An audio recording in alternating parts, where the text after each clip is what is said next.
moving on from the transfer portal here, Garrison, Mm-hmm. we have a game Saturday, and it's the Yeah. biggest game Ohio State has played in quite a while because of all of the things that have rolled into it. The fact that they've lost to Michigan 4 straight times, they're coming off that loss, the calls for Mm-hmm. Ryan Day to, lose his job, and the fact that it's the first home game Yeah. in December in Ohio State football history, and the first time they're going to be hosting a playoff game. So there's a lot at stake on Saturday, and I've watched some more film from Tennessee. I've watched more film from Ohio State too from that Michigan game, and I want to know, has your feelings on the game evolved at all from even last time we spoke on Monday? Has anything changed in your mind? Um, I wouldn't say Because my mind changed. has changed. Well, let me hear it. Let me hear it.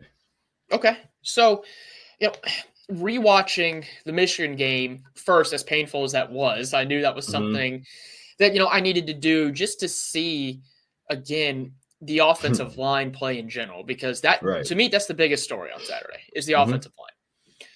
And the run blocking was abhorrent. It was awful. It was abysmal. Use whatever synonym you want to use. It Right. was just flat out bad. They couldn't push anyone off the line of scrimmage. They hardly could get guys in the second level, but the play calling didn't help because it was just a lot of running in between the tackles and really a lot of running in between the guards. They didn't try to get tricky with it. They didn't try many pitches or any Mm-hmm. sweeps to get Michigan moving laterally. And when you go to the teeth of that defense, that's going to be a problem.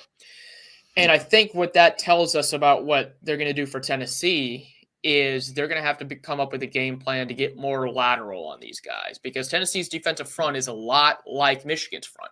Their strength is up the middle. So if you keep, I heard something that I heard something okay, that actually opposed what you just said. okay, Uh, when teams run up the middle on Tennessee, their run stoppage is 59%. mm-hmm. Found that out today. The problem is I don't know if we can take advantage of that. So I don't know if the strength is up their middle on the run. I don't. When I found that Well, out right away, I stopped saying they're the same as Michigan. okay, let me rephrase then, because their strength is their defensive line. In their defensive line, they can, I mean, they can bow up and stop some teams, especially. And the main thing is the offensive line. Like, they're not going to be able to move anybody, in my opinion. Mm-hmm. I don't think they're going to be able to move guys off their spot enough to create those big holes where they can get 7, 6, 8 yards of carry up the gut. Mm-hmm. So I want to see them get a little bit more creative, which I think they can do. And I mean, the play calling, it might have been even worse on second watch just because I knew what was coming.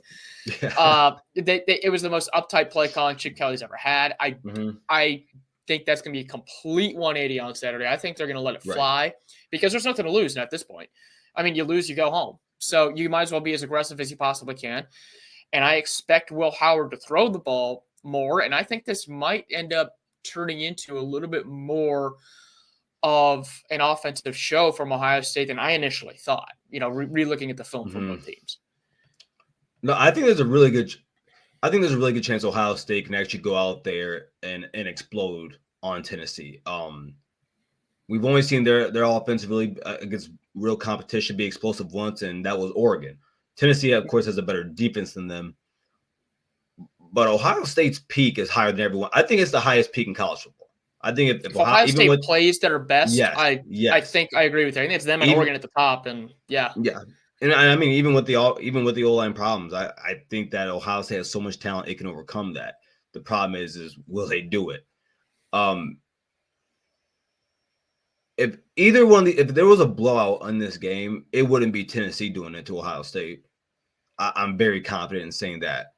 I think in order to do that, you had to be able to pass and run.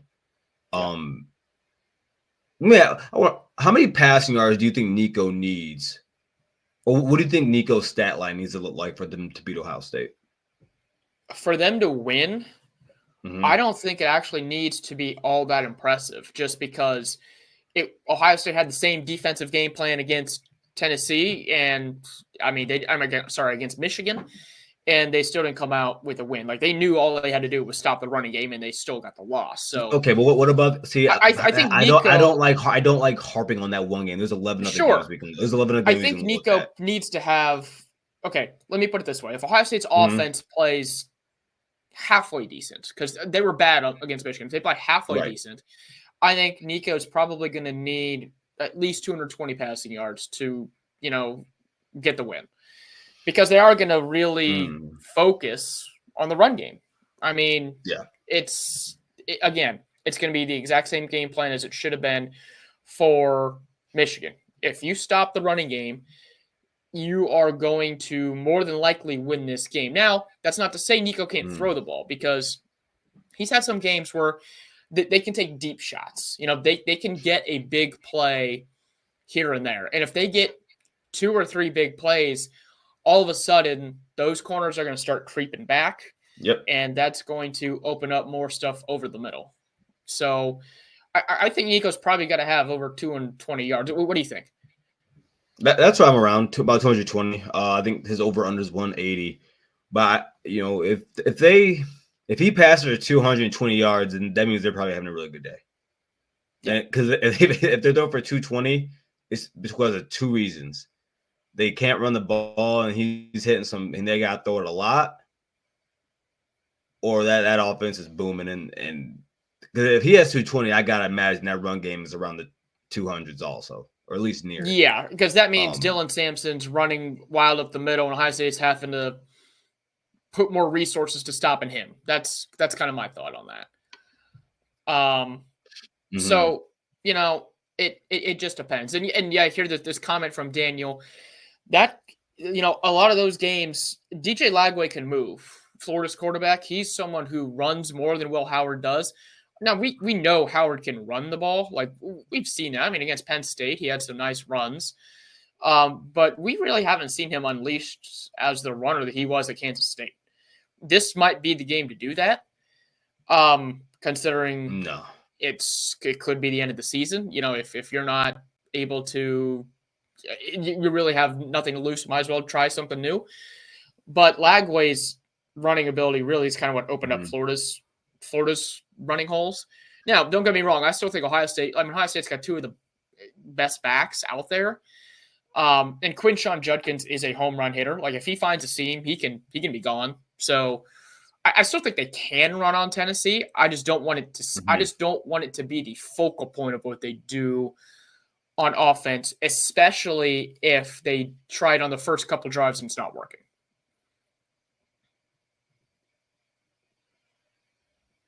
Like, I don't want to see them. There's something that I don't think a lot of people are talking about, and we haven't either.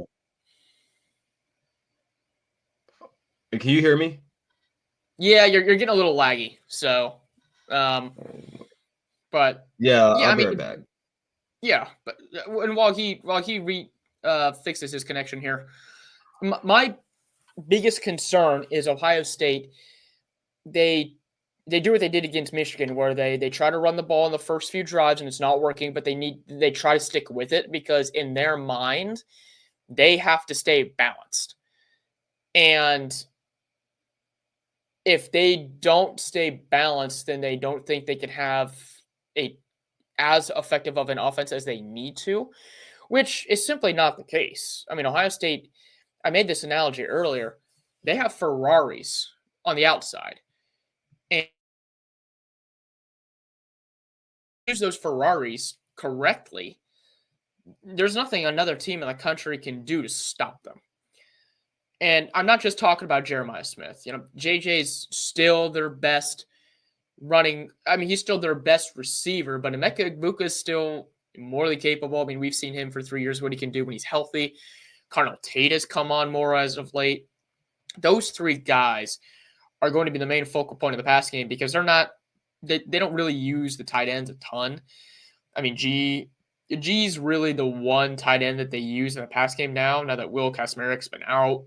And I mean, Benny Christian he's just dropping football. So it's really just G out there at the tight end spot. I mean, Jelani Thurman's MIA also. So if they're able to throw the ball effectively, and I don't even necessarily need deep shots. I'm talking 8-yard hitches, slants that, you know what, they go for 7 or 8, but if they're shoestring tackles and if those tackles aren't made, they score touchdowns. I think Ohio State can do all of that because Tennessee's corners, they're good, but they're not great at being physical at the line of scrimmage. They're not good at jamming guys. So if they come up and they try to jam someone, Jeremiah Smith can just use a swim move, go to the inside, and find himself wide open. I do expect some deep shots from Ohio State in this game, and we know Will's had some issues completing those in the past, but Ryan Day said that was a footwork issue. A lot of those seem to have gotten fixed kind of towards the end of the season here, but we'll see what happens. I know you had some connection issues there, Garrison, but you're looking better. So awesome, cool.